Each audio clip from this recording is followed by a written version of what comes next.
這是塵世上最固執的冷戰，明明想再見都不再見，再沒言語，那種概念埋葬在人間最遠的分界線，不准開口的聖像，你我本身都擅長，偏執的背後就是原諒。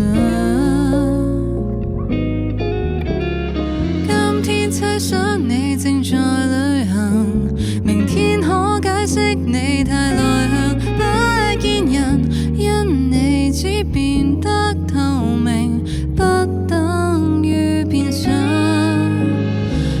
今天都只有我沒有人，還可否經空氣替代我跟你講早晨？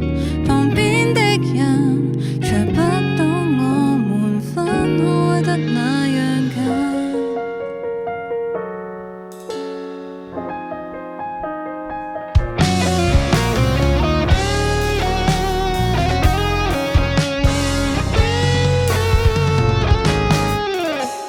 那是塵世上最銘心的見證，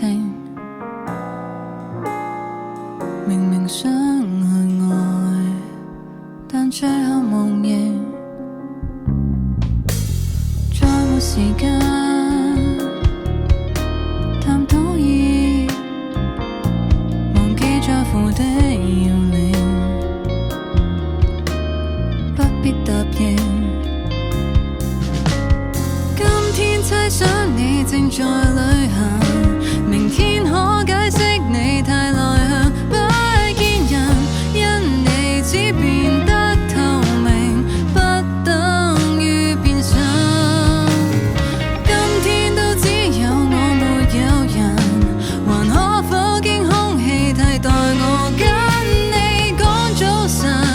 旁邊的人才不懂我們分開得那樣近。當你我都不追溯，錯過挽回一切也不該。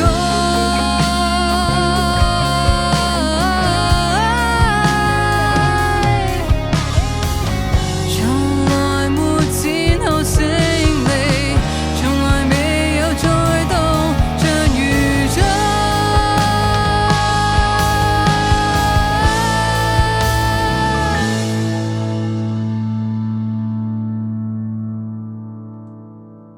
今天都只有我沒有人，仍好好給你亮了燈，你很可能留低指紋，描繪出我們的